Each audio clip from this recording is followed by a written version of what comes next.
Vamos a abrir la palabra del Señor en Santiago, capítulo 1. Vamos a leer los versículos del 2 al 4. Santiago, capítulo 1, versos 2 y 4. Dice la palabra del Señor: Hermanos míos, tened por sumo gozo cuando os halléis en diversas pruebas, sabiendo que la prueba de vuestra fe produce paciencia, mas tenga la paciencia su obra perfecta, para que seáis perfectos y cabales, sin que os falte cosa alguna. Amén. La sola lectura del texto ya hace saltar algo que es altamente paradójico. ¿Cómo es posible gozarnos estando en diversas pruebas? Eso es algo que inmediatamente nos dice a nuestra mente: alerta, esto parece contradicción, eso no es posible. Nos hemos de gozar cuando no haya pruebas, pero no gozarnos cuando haya diversas pruebas. Pero ciertamente el mandato que aquí tenemos es a gozarnos pese a que nos hallemos no solo en pruebas, sino en diversas pruebas. El día de hoy entonces vamos a ver que una fe madura, una fe verdadera, es una que es capaz de gozarse incluso cuando las situaciones son adversas. Este pasaje, el que hoy vamos a analizar, realmente pertenece a toda la unidad de pensamiento que va hasta el versículo 11, en donde todo se trata de las pruebas. Desde el versículo 2 al versículo 4, como de hecho lo he titulado en el día de hoy, gózate en medio de las pruebas, el gozo en medio de las pruebas. Del versículo 5 al versículo 8 sería la sabiduría necesaria para las pruebas, y el versículo 9 al 11 sería la exaltación o el gozo que hemos de tener pese a ser humillados o ser exaltado. Hoy vamos a solamente enfocarnos entonces en los versículos 2 al 4, que repito, se trata del gozo en medio de las pruebas. Y lo que vamos a ver básicamente hoy son dos cosas. Primero, la orden que se nos da a estar gozosos en medio de las pruebas. Y segundo, lo que hemos de saber, lo que hemos de entender para podernos gozar en medio de las pruebas. Así que yendo en primer lugar a la orden que la palabra de Dios nos da, la tenemos en el versículo 2, hermanos míos, tened por sumo gozo cuando os halléis en diversas pruebas. Quiero empezar explicando una pequeña aclaración sobre el término prueba, porque si ustedes miran en sus Biblias, en el versículo 12, dice: bienaventurado el varón que soporta la tentación. Pero la palabra griega que aquí se tradujo tentación es la misma palabra que en el versículo 2 se tradujo pruebas, es la misma palabra griega. Entonces, ¿por qué en el 2 se traduce prueba? ¿Por qué en el 12 se traduce tentación? Bueno, estoy de acuerdo con la traducción que nosotros tenemos, y es porque, hermanos, aunque un término sea el mismo, aún nuestro español también lo tiene. Dependiendo del contexto, la palabra puede significar una cosa u otra. Son las diferentes acepciones que tiene una palabra. Por ejemplo, nosotros podemos decir hombre para referirnos a toda la humanidad. El hombre fue creado a imagen y semejanza de Dios, para referirnos hombres y mujeres. O podemos decir hombre para referirnos solamente al sexo masculino. Entonces el mismo término puede incluir mujeres o puede excluir mujeres. Así hemos de entender la palabra prueba aquí, o tentación. Es bueno entenderla como prueba en el versículo 2, como una situación adversa, difícil, que se da para testificar, para validar nuestra fe, para verificar la genuinidad de nuestra fe. La palabra tentación, como se traduce en el versículo 12, lleva más la concupiscencia, esa situación en la que estamos es pronto a pecar. Ojo aquí, una prueba no necesariamente lleva una tentación, pero una tentación siempre es una prueba. Una prueba no necesariamente lleva tentación. Ejemplo, cuando estamos en una enfermedad o la muerte de un familiar. No necesariamente estamos prontos a pecar, simplemente estamos pasando por una situación adversa, difícil, pero no estamos prontos a pecar. Por el contrario, la tentación, entiéndase, alguna inmoralidad sexual, algún deseo de traicionar a Dios, de hablar, de pecar, que ya nuestro pecado está ahí pronto a cometerse. Es una prueba, sí, porque se está probando a ver si vamos a pecar o no, pero repito, una prueba no necesariamente conlleva una tentación. Y en el versículo 2 al 4, la idea es una situación adversa. No tanto que vamos a pecar, sino una situación difícil. En el versículo 12 en adelante sí es una situación de pecado. Allá sí se está hablando de esa concupiscencia, de ese deseo de hacer lo malo. Así que es correcto entender aquí en el versículo 2 el término griego como, traducido como prueba. Una situación adversa en la que nuestra fe va a ser probada, va a ser pasada por una situación para verificar qué tan genuina es. Habiendo hecho esa aclaración, ¿quiénes son los que reciben la exhortación? Al principio está, hermanos míos. Con eso ya estamos diciendo que los únicos que se pueden gozar en medio de las pruebas, ¿quiénes son? Los creyentes, los hermanos de Santiago, los discípulos del Señor.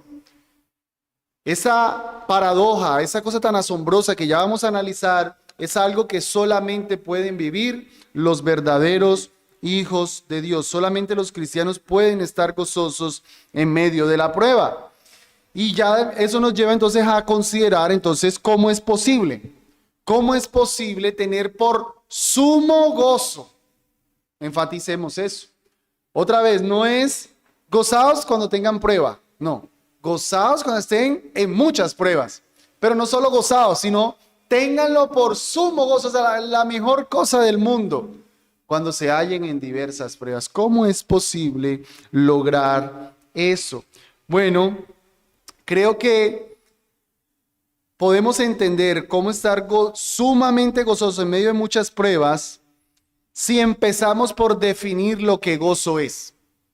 Si empezamos por definir lo que gozo es, vamos a poder entender que es posible tener por sumo gozo diversas pruebas. Doy una definición. ¿Qué es el gozo? El gozo es una plenitud del corazón producida por el Espíritu Santo mientras se obedece la palabra de Dios, aún en medio de pruebas, poniendo la esperanza en la gloria futura. Repito, ¿qué es el gozo? Es una plenitud del corazón producida por el Espíritu Santo mientras se obedece la palabra de Dios, aún en medio de muchas pruebas, poniendo la esperanza en la gloria futura. Vamos a analizar parte por parte esa definición. Es una plenitud de corazón. Dice, leo nomás para ustedes Filipenses 4:4, regocijaos en el Señor. Otra vez os digo, regocijaos. Ojo, la Biblia me manda a regocijarme. Si la Biblia me manda a regocijarme, eso quiere decir que yo soy el que decido estar o no gozoso. No son las circunstancias las que me hacen estar gozoso. Por eso lo definí como una plenitud del corazón. Es algo que yo hago. No es algo que las circunstancias me dan. Lo que me interesa aquí delimitar es que el gozo no depende de las circunstancias. Es algo de mi corazón, es algo que yo experimento, que yo soy el que decido, pese a una situación adversa, gozarme. Por eso es posible gozarse en medio de pruebas. ¿Qué más decimos en la definición? Que es producido el gozo por el Espíritu Santo. Gálatas 5:22 nos dice que el fruto del Espíritu es, entre los muchos, gozo. El fruto del Espíritu es gozo. Y Romanos 14:17 también nos habla de que el reino de Dios consiste en gozo en el Espíritu. Con eso estamos entendiendo que el gozo que experimentamos no puede venir sino de la obra sobrenatural del Espíritu Santo. Por eso es que pensar en gozarme en medio de pruebas humanamente es imposible, a menos que haya una obra sobrenatural del Espíritu Santo. ¿Qué más decimos?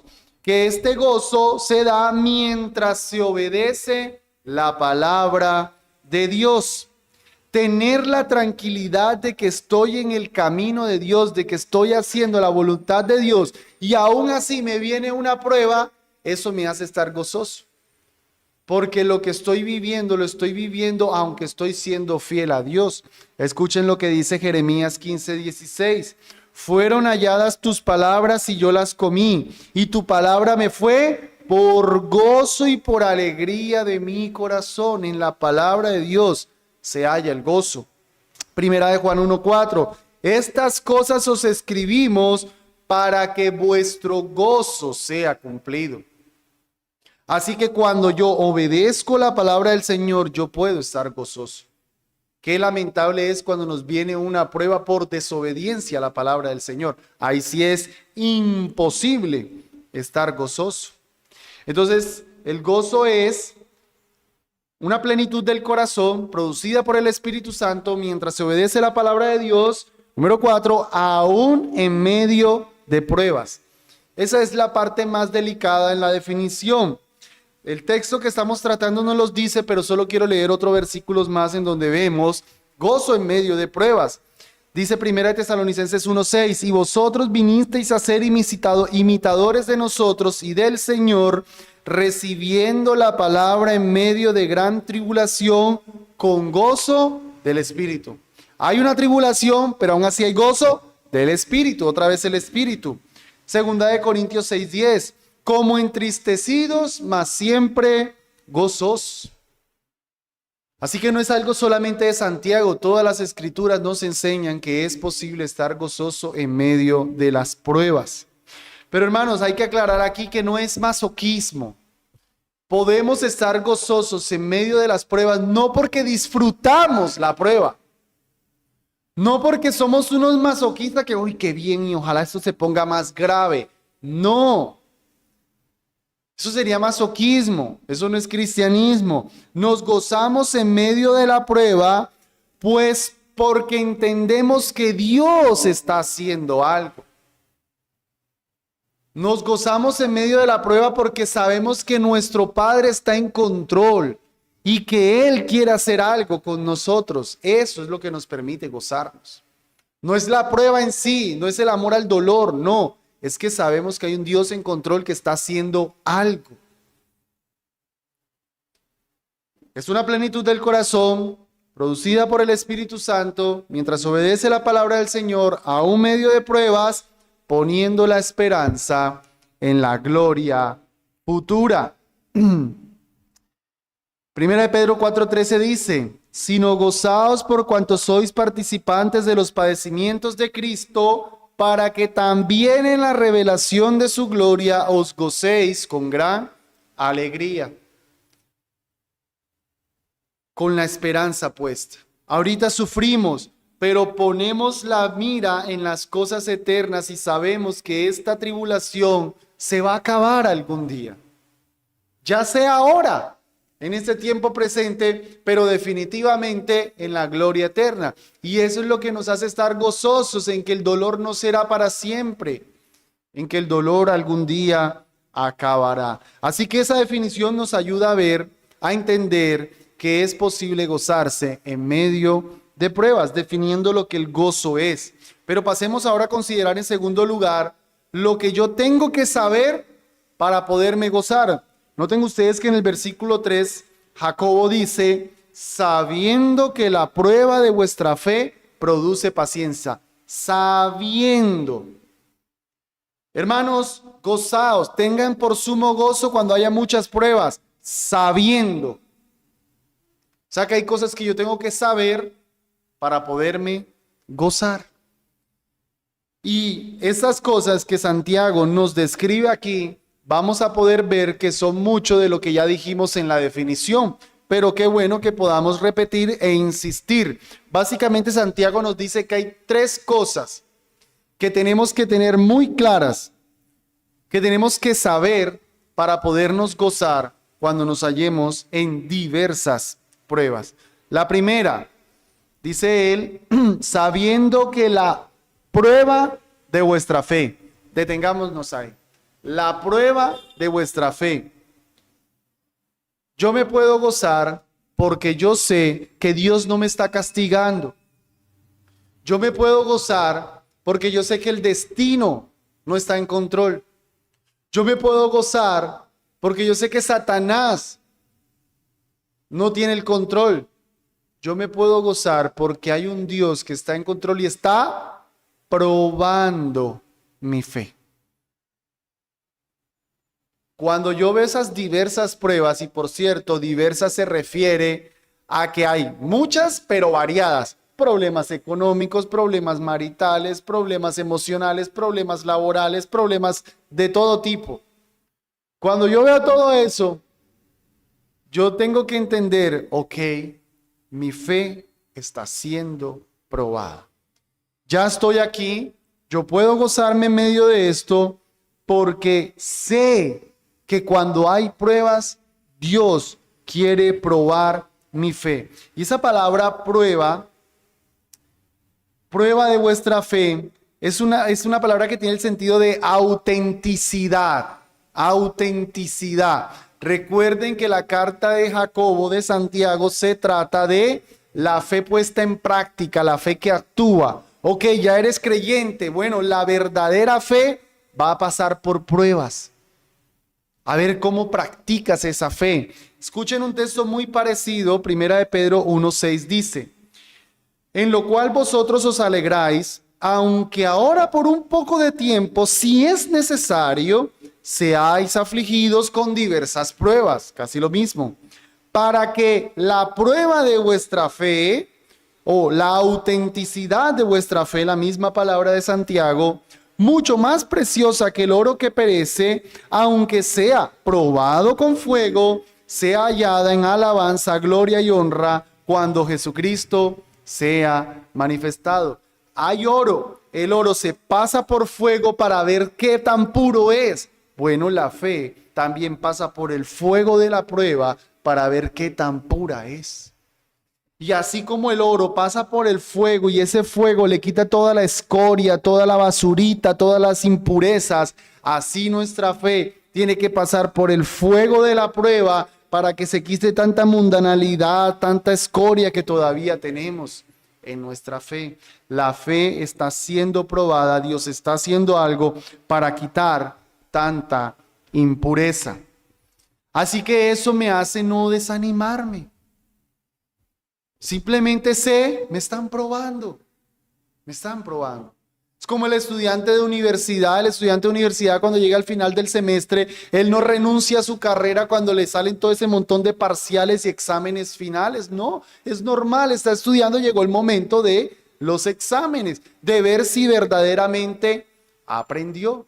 Y yo no sé si ustedes alguna vez experimentaron, pero cuando uno estaba bien preparado para el examen, cuando uno había estudiado, había prestado atención, a uno más bien como que le daba ansiedad, como que, profe, ponga ese examen ya. Ya uno quería demostrar que uno sabía.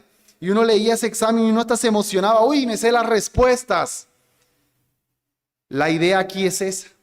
Que nosotros estamos en medio de muchas pruebas y entonces nosotros decimos, listo, esa es la oportunidad. El domingo predicaron de la ceguera espiritual. Vamos a ver, voy a poner en práctica eso que me dijeron. Estoy en medio de una prueba, voy a aplicar lo que aprendí. Listo, ya me sé que Dios es todopoderoso, ok, estoy en medio de una prueba, vamos a aplicar eso. Ok, ya me leí el libro del matrimonio, estoy en medio de un conflicto, vamos a aplicar eso. Ok, ya me leí un libro sobre la ira, vamos a aplicar eso. Ayer hice mi devocional sobre el dominio propio y aquí estoy con mucha hambre y con ganas de comer más, aunque ya estoy satisfecho. Voy a poner en práctica eso. Hay muchas pruebas. Y yo empiezo a ejercitarme en todo lo que he aprendido. Porque recuerden, Jacobo no se trata de doctrina. Jacobo se trata de una fe puesta en práctica. Ya tienes la información. Ok, ahora viene el examen. Ahora demuestra de qué estás hecho. La teología no se trata solamente de la redacción de correctas proposiciones, sino de verdaderamente vivir eso que sé. Eso es la fe puesta en práctica. Lo segundo que Santiago nos dice que tenemos que saber para podernos gozar es que la prueba de vuestra fe produce paciencia. Esa palabra paciencia se refiere a una resistencia firme. Es la capacidad de soportar, de mantenerse y no ser movido. Entonces yo me puedo gozar en medio de las pruebas porque yo sé que esta prueba va a producir algo en mí, algo bueno, la paciencia.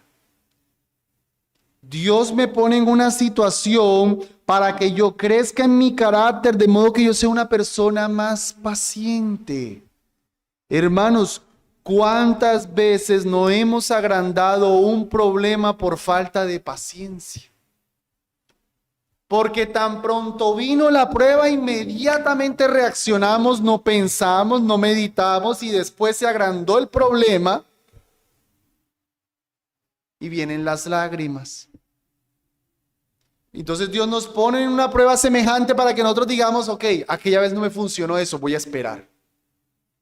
Voy a meditar. Voy a ver cómo actúo. Y entonces yo estoy creciendo en mi carácter. Estoy ahora siendo una persona más paciente. Ya no me asustan tanto las pruebas, las veo como un examen facilito. Puedo estar gozoso, ok, voy a seguir siendo más paciente. El Señor me prueba y entonces se produce paciencia. Pero agrega algo más el versículo 4. Y aquí estaría la tercera razón, o lo tercero que tenemos que saber.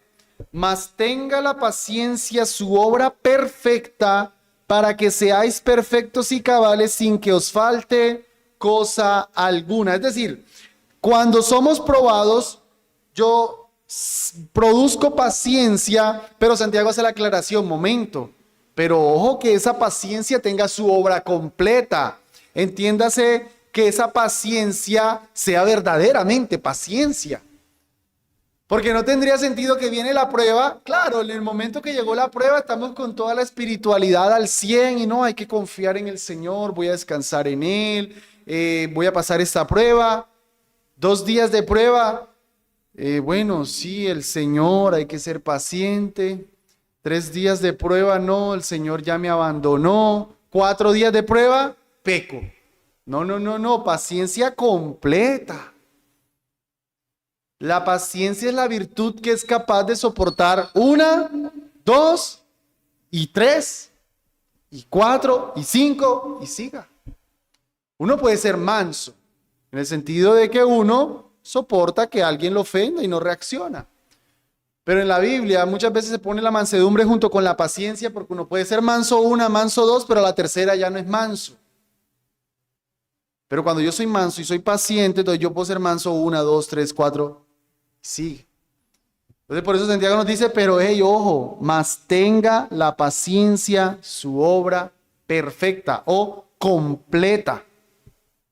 Cuando es así, entonces nosotros seremos perfectos y cabales, sin que nos falte cosa alguna. Perfecto se entienda un creyente maduro. Cabal entiende un creyente completo.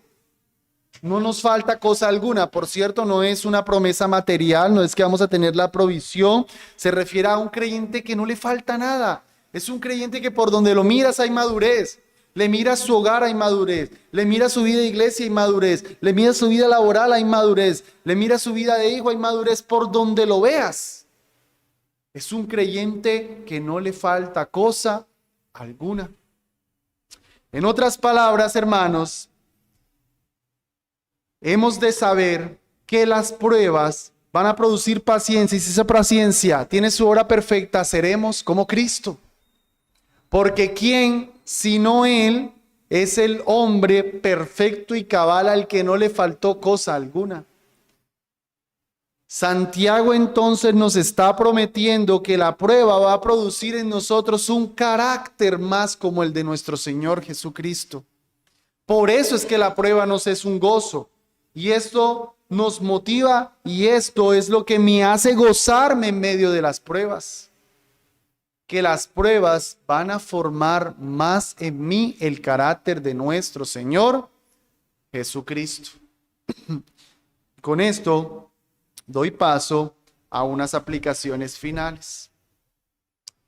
Amados, tenemos que gozarnos en las pruebas porque ellas son un regalo de Dios para nosotros parecernos más a Cristo.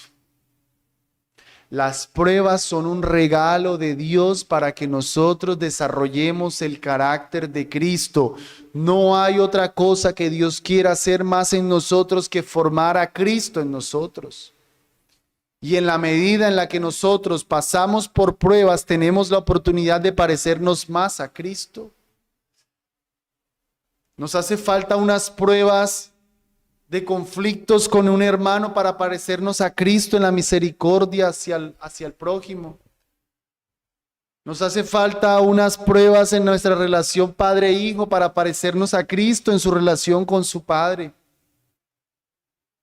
Nos hace falta unas pruebas de persecución para parecernos a Cristo cuando era perseguido. Y en la medida que todas esas pruebas van viniendo, vamos pareciéndonos más a Jesús. No hay madurez sin pruebas. No hay madurez sin pruebas. Para llegar a esta perfección se requieren las pruebas. Las pruebas es el ingrediente para la madurez cristiana. En otras palabras, el no cristiano o el inmaduro están como están porque rechazan las pruebas. Es el no cristiano, es el inmaduro el que no quiere pruebas. El que llora, se desespera, reniega, ataca a Dios cuando hay pruebas. El creyente maduro las recibe con gozo porque el Señor está probando y esa prueba va a pasar y se va a parecer más a Cristo Jesús. Todo esto que yo he dicho, todo el sermón, mis aplicaciones de manera particular, presuponen lo que yo llamaría el anhelo básico cristiano, el ABC, anhelo básico cristiano. ¿Cuál es el anhelo básico cristiano? Pues que todo cristiano es un hecho. Es un hecho que todo cristiano debe querer crecer en santidad. Debe querer parecerse más a Cristo. Debe querer ser más maduro. Eso es lo que debería estar en todo cristiano. Cuando estamos hablando de reciban con gozo las pruebas para parecerse más a Cristo, entonces lo que yo estoy mirando es allá, a Cristo. Y por eso la prueba me la disfruto. Porque yo quiero lo de allá. Y si para llegar a lo de allá, a parecerme a Cristo, tengo que pasar por pruebas, amén. ¿A quién aquí de verdad le encanta, le disfruta, mejor dicho, lo pudiera hacer de gratis trabajar? Creo que ninguno. Pues entendemos que el trabajo es para la gloria del Señor, pero ciertamente trabajamos porque anhelamos el sueldito, anhelamos pagar nuestras deudas, anhelamos cubrir nuestros gastos y por eso madrugamos. Por eso nos montamos al bus, por eso nos incomodamos, por eso soportamos al jefe, porque uno quiere esa paga. Justamente así lo diseñó el Señor.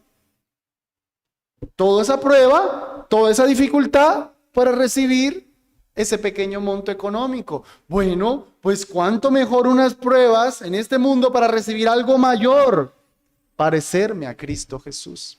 Por eso digo, presupone el ABC, el anhelo básico del cristiano. Pero si yo no quiero parecerme a Cristo, pues yo gasté media hora en vano. Si alguien no quiere parecerse a Cristo, pues con toda razón no va a valorar las pruebas. Y ese predicador gastó media hora de su tiempo cuando a mí no me interesa lo que él está proponiendo. Pero es que si no interesa parecerse más a Cristo, el punto no es que no van a haber pruebas, es que van a haber pruebas, Pero va a haber pruebas sin ningún propósito. Pruebas que solamente van a traer más condenación. Pruebas que van a poner ese carácter en mayor detrimento. Pruebas que no tienen a Cristo Jesús trabajando en medio de nosotros. Pruebas sin propósito, pruebas que se van al vacío, pruebas que lo único que traen es dolor, pruebas que lo único que traen es condenación. Así que mi sermón no fue, si quieres parecerte a Cristo vas a tener pruebas, si no quieres vas a tener disfrute. No, es que en este mundo siempre hay situaciones adversas. Pero el creyente sabe que esa prueba va a formar a Cristo. El incrédulo no tiene ninguna esperanza. Y por eso es que hay que venir a Cristo Jesús en arrepentimiento y fe, entregar la vida a Él, para que entonces las pruebas puedan ser bien recibidas. Y ahí sí las pruebas puedan tener un propósito, puedan tener un valor, formar más a Cristo en ti. Vamos a orar. Te alabamos, Dios del cielo, por habernos enseñado esto ahora. Te alabamos, Dios del cielo, porque nos has dado ahora mismo un poco más de esperanza. Señor, ¿quién de nosotros no pasa por pruebas? ¿Quién de nosotros no tiene ahora mismo una situación adversa? Pero tú, Señor, ya nos has hablado y nos animas a tener por gozo estas dificultades para que Cristo sea formado más en nosotros. Y anhelamos eso, Señor. Anhelamos parecernos más a Cristo. Y ahora nos gozamos en que nos vamos a parecer más a nuestro Señor Jesús, aunque eso represente pasar por unas difíciles pruebas. Pero confiamos y te rogamos, Señor, en que por tu Espíritu Santo nos hemos de gozar, viendo cómo nuestro carácter va siendo cada vez más perfeccionados. Te lo pedimos, Señor, y oramos todo esto para tu gloria. Amén.